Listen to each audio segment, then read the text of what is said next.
আসসালামু আলাইকুম বন্ধুরা। তো আমি পাতিলের মধ্যে পানি নিয়ে চুলায় বসাই দিছি। তো এই পানির মধ্যে এখন আমি দিয়ে দিচ্ছি অল্প পরিমাণে কিছু লবণ। তো এই লবণটা দিয়েই পানিটা গরম করে নিতে হবে। তো পানিটা দেখেন গরম হয়ে গেছে, গটগটানো শুরু করছে। তো এখন এই গরম পানির মধ্যে আমি দিয়ে দিছি মটরশুঁটির খোসাগুলা। তো এই খোসাগুলা আমি সিদ্ধ করে নিচ্ছি। তো সিদ্ধ করে নেওয়ার আগে কিন্তু এই খোসাগুলোকে অবশ্যই হাত দিয়ে কচলে কচলে 3-4 বার করে ধুয়ে নিতে হবে, কারণ এটার মধ্যে কিন্তু প্রচুর পরিমাণে ময়লা আছে।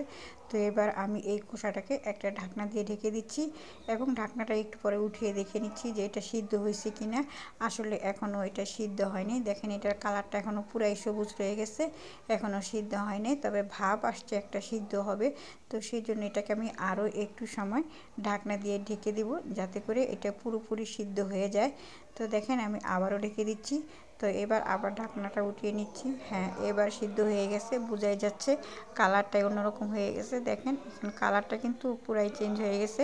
এখন এটা সিদ্ধ হয়ে গেছে, বোঝাই যাচ্ছে। তো এবার এটা থেকে আমি পানিটা নিগিয়ে নিচ্ছি, অর্থাৎ পানিটা ছেঁকে ছেঁকে আস্তে আস্তে এটাকে আমি একটা পাত্রের মধ্যে উঠিয়ে নিচ্ছি। তো এইটাকে দিয়ে এমন একটা জিনিস আজকে তৈরি করব যেটা আসলে কোনো দিন আপনি খান নাই। তো আপনি কি আসলে তো এই যে মটরশুঁটির খোসাগুলো ফেলে দিচ্ছেন, তাই না? আর ফেলবেন না। আজকে যদি এই রেসিপিটা খান, তাহলে আজকের পর থেকে এই খোসা আর কোনো দিনও আপনি ফেলবেন না। এই খোসাটা আপনি স্বর্ণের জিনিসের মতো যত্ন করেই রাখবেন। এটা এমন একটা রেসিপি হচ্ছে আশ্চর্যজনক, তাই না? মটরশুঁটির খোসা দিয়ে দারুণ স্বাদের মজার একটা রেসিপি। তো যাই হোক, তো দেখতে থাকেন। রেসিপিটা যদি ভালো লাগে অবশ্যই লাইক কমেন্ট শেয়ার করবেন। আর ইতিমধ্যে যারা সাবস্ক্রাইব করে নিয়েছেন তাদের সকলকে ধন্যবাদ জানাচ্ছি। তো দেখেন আমি নামিয়ে নিচ্ছি এবং আমার এই মটরশুঁটিটা আমি একটু হাত দিয়ে দেখতেছি যে ঠান্ডা হয়েছে কিনা। মটরশুঁটির খোসাগুলো আসলে ঠান্ডা হয়নি, এখনও গরম আছে, হালকা হালকা ধোয়া বেরোচ্ছে। তো পুরোপুরি ঠান্ডা করে নিতে হবে। প্রয়োজনে এটা ঠান্ডা পানিতে ধুয়েও নেওয়া যেতে পারে, সমস্যা নাই। তো আপনার ইচ্ছা, আপনি ঠান্ডা করেও নিতে পারেন অথবা ঠান্ডা পানিতে ধুয়েও নিতে পারেন। তো যাই হোক, এবার ঠান্ডা হয়ে গেছে। ঠান্ডা হওয়ার পর এগুলোকে আমি দিয়ে একটা ব্লেন্ডারের মধ্যে দিয়ে দিচ্ছি। এগুলোকে এখন আমি ব্লেন্ড করে পেস্ট বানিয়ে নেব। তো আমার পেস্ট বানানো হয়ে গেছে। একটি ছাঁকনি নিচ্ছি, একটু মোটা ধরনের ছাঁকনি। এই ছাঁকনির সাহায্যে এখন আমি পেস্ট করা যে মটরশুঁটির খোসাগুলো আছে সেটা থেকে আমি এটার রসটা বা পেস্টটা বের করে নিব। কারণ এর মধ্যে খোসা আছে, মানে সাবড়া আছে, এই সাবড়া দিয়ে তো আর খাওয়া যাবে না।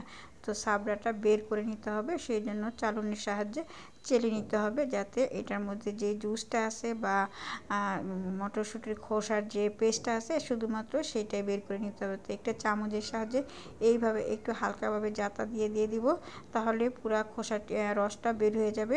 এবং ফিনিশিংয়ে যায় একটু হাত দিয়ে চেপে চেপেও নিতে হবে, যাতে ছোবড়ার মধ্যে কোনো পেস্ট না থাকে বা কোনো জুস না থাকে। সেই জন্য হাত দিয়েও চেপে চেপে নিতে হবে সম্পূর্ণ জুসটা বের করে নেওয়ার জন্য।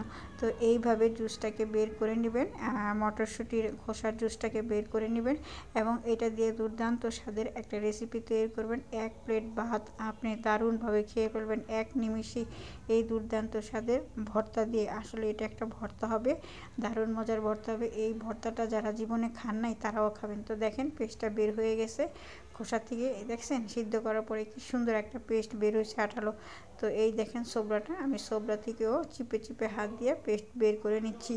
তো এখন এই পেস্টটা দিয়েই আমি আপনাদের জন্য তৈরি করব দুর্দান্ত স্বাদের একটা ভর্তা। সেই জন্য আমি চুলার মধ্যে একটা ফ্রাই প্যান দিয়ে দিছি এবং ফ্রাই প্যানের মধ্যে 2টো শুকনো মরিচ দিছি এবং এটা সরিষার তেল দিয়ে করতেছি।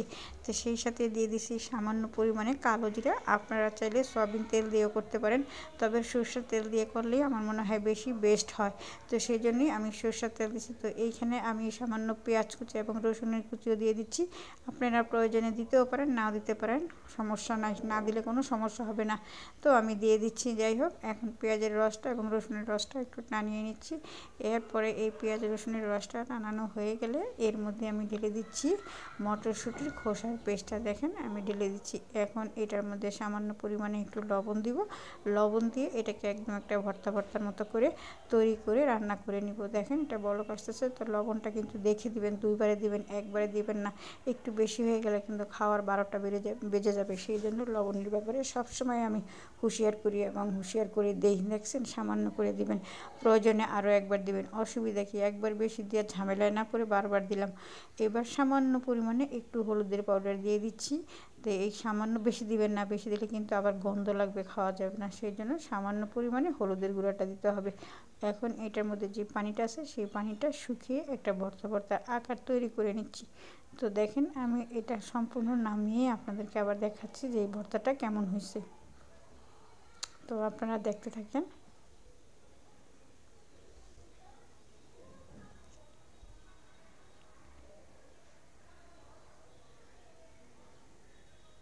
একদম পারফেক্টভাবে চলে আসছে।